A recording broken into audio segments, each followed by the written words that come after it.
అందరికీ నమస్తే అండి.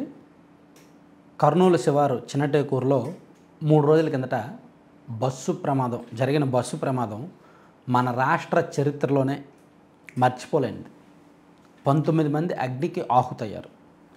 సో ఇది ప్యూర్లీ అక్కడ కుర్రాడు మందు తాగేసి బండి నిర్లక్ష్యంగా డ్రైవ్ చేసి డివైడర్ని ఢీకొట్టి ఆ కుర్రాడు చనిపోయాడు. అక్కడికక్కడే ఆ బండి ఏమో రోడ్డు మీద పడి ఉంది. సో రోడ్డు మీద పడి ఉన్న బండిని ఈ బస్సు వచ్చి ఢీకొనడంతో ఆ బండిని ఈడ్చుకుంటూ వెళ్ళిపోవడంతో ఆ బండి నుంచి మంటలు వచ్చి బండి పెట్రోల్ ట్యాంక్ పెట్రోల్ లీక్ అయిపోయి మంటలు వ్యాపించి బస్సుకు అంటుకొని బస్సు తగలబడింది.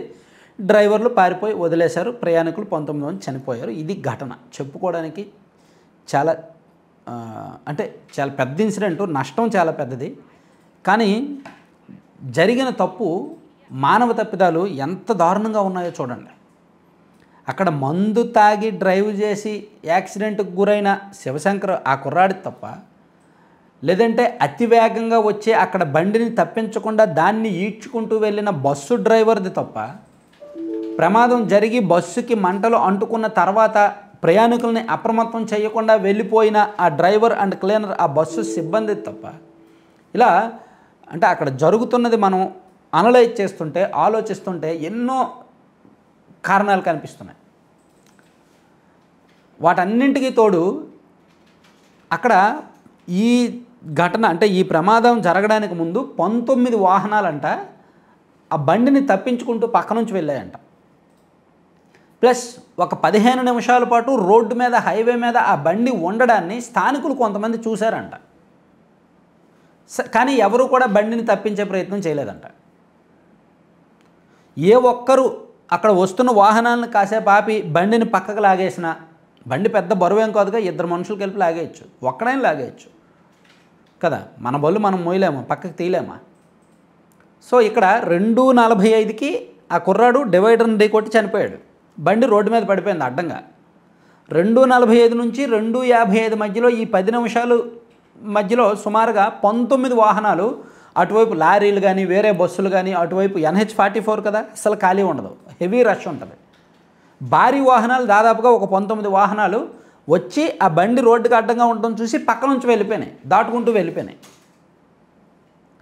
ఏ ఒక్కరూ కూడా ఆపి ఆ బండిని పక్కకి తీసే ప్రయత్నం చేయలే. కానీ ఈ వేమూరి కావేరీ ట్రావెల్స్ బస్సు, ప్రమాదానికి గురైన బస్సు వేగం 120-130 కిలోమీటర్ల వేగంతో వచ్చి దాన్ని తప్పించలేకపోయారు. అంత వేగంలో వాళ్ళు స్టీరింగ్ తిప్పితే బస్సు బోల్తా పడిపోద్ది. సో ఆ వేగంలో వాళ్ళు స్టీరింగ్ తిప్పలేకపోయారు. సడన్గా చూసేసరికి ఇంకేం చేసేదేం లేక ఎక్కించేసిన తర్వాత ఆ వేగంలో ఈ బండి ర్యాపిడ్ వలన ట్యాంక్ నుంచి ఆయిల్ లీక్ అయ్యి బస్సు ఇంజిన్ మండింది. అలా ప్రమాదం జరిగింది. ఇక్కడ ఎవరిని తప్పట్టాలి? ఎంత దారుణం చూసారా? అనూహ్యమైన సంఘటన, ఊహించలేని సంఘటన. ఇంత భారీ ప్రమాదం జరుగుద్దని, ఒక రోడ్డు మీద బండి ఉంటే దాన్ని ఎక్కించుకుంటే ఇంత బస్సు మొత్తం తగలబడిపోద్దని ఎవరూ ఊహించుకుంటారు కనీసం. సో అందుకే ఎప్పుడు ఏ రకంగా ప్రమాదాలు జరుగుతాయో, ఎప్పుడు ఏ విధంగా మృత్యు వస్తుందో ఎవరూ ఊహించలేం. 19 కుటుంబాలు బలయ్యాయి. 19 కుటుంబాలకు తీరని విషాదం మిగిలింది. ఒక కుటుంబంలో నలుగురు ఉంటే నలుగురు చనిపోయారు. ఒక కుటుంబంలో 2 తల్లి కొడుకులు చనిపోయారు. మరో కుటుంబంలో తండ్రి కూతురు చనిపోయారు.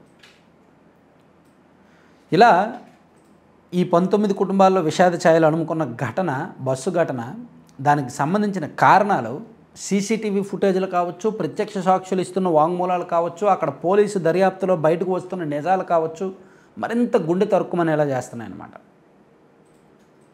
వాడు పడిపోయిన తర్వాత అక్కడ నుంచి బండి తీయకుండా అలా వదిలేయడం వలన జరిగిన ప్రమాదం ఇది.